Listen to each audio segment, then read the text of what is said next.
Bonsoir à tous, j'espère que vous êtes bien. Après la première vidéo que j'ai lancée concernant le cours des notions fondamentales de la chimie des eaux destinée aux étudiants de deuxième année master spécialité hydrogéologie, dans le cadre de la formation éthique et pratique pédagogique des enseignants nouvellement recrutés, ce travail est proposé dans l'activité numéro 6 pour l'atelier 4. Aujourd'hui, je vous présente cette deuxième vidéo sur l'un des chapitres composés ce cours.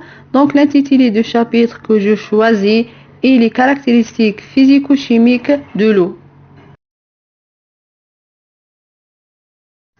Ce chapitre aide les apprenants d'estimer les paramètres physico-chimiques d'une eau, d'évaluer le type d'eau selon des critères spécifiques, d'employer les informations obtenues au cours de ce chapitre pour résoudre des problèmes proposés.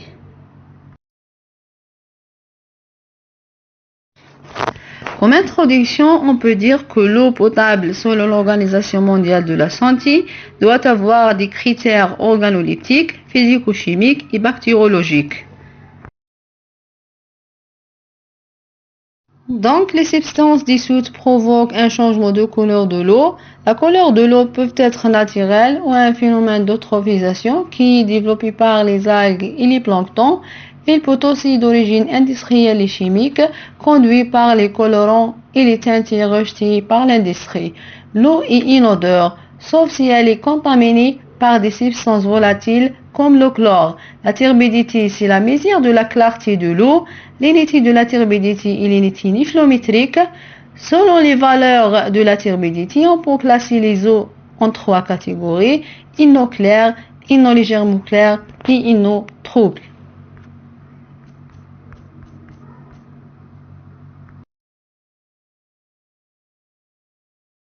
Pour les caractéristiques physico-chimiques, on a la température, le pH ou le potentiel d'hydrogène qui indique l'acidité de l'eau.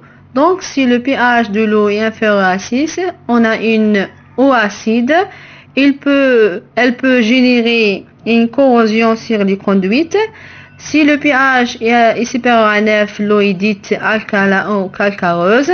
Et si le pH est entre 6,5 et 8,5, l'eau est naturelle. Le troisième paramètre est les résidus secs qui présentent la teneur de l'eau en minéraux. La conductivité de l'eau est sa capacité de conduire le courant électrique. Elle est influencée par la teneur en substances dissoutes, la charge ionique, la capacité d'ionisation et la température. Elle est exprimée en microsiemens par centimètre. La qualité d'eau est en fonction de la conductivité est présentée dans le tableau 1. Tel que si la conductivité est entre 50 à 400 microsiemens par centimètre, l'eau est dite excellente. Si la conductivité est de 400 à 750 microsiemens par centimètre, l'eau présente une bonne qualité. Et si la valeur de la conductivité entre 750 à 1700 microsiemens par centimètre, l'eau est médiocre mais utilisable.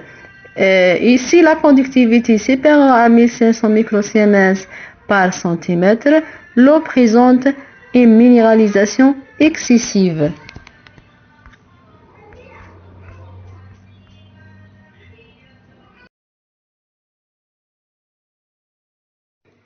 Ensuite, le titre hydrotimétrique ou la DIRTI qui montre la minéralisation de l'eau. Elle présente la somme des concentrations des ions calcium Ca+2 et magnésium Mg+2.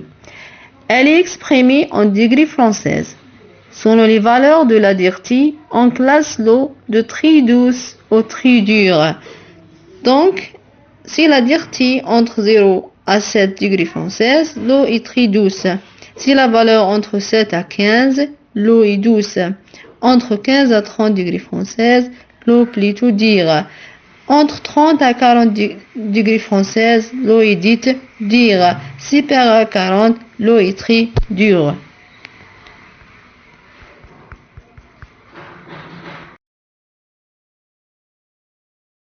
L'alcalinité de l'eau y correspond à la présence des ions hydrogénocarbonate, carbonate et hydroxyde. On peut distinguer le titre alcalin simple Ta qui présente la somme des concentrations des ions hydroxyde et carbonate et le titre alcalin complet TAC qui présente la somme des concentrations des ions hydroxyde, carbonate et hydrogénocarbonate. L'unité de l'alcalinité est le degré français.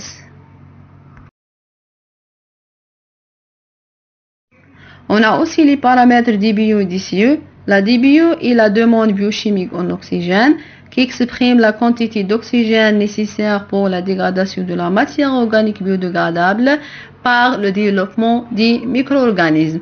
Tandis que l'addition est la demande chimique en oxygène, elle exprime la quantité d'oxygène nécessaire pour oxyder la matière organique.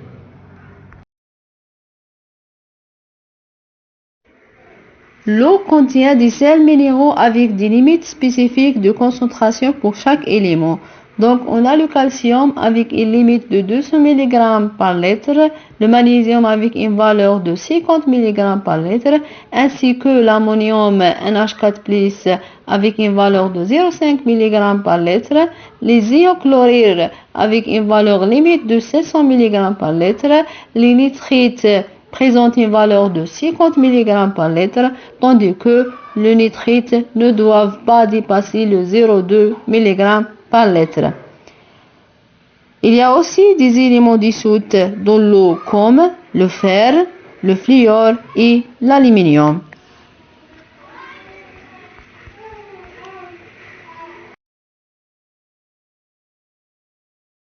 À la fin de ce chapitre, l'apprenant doit connaître les différentes caractéristiques physico-chimiques de l'eau, identifier la qualité d'eau et réaliser une analyse physico-chimique d'une eau.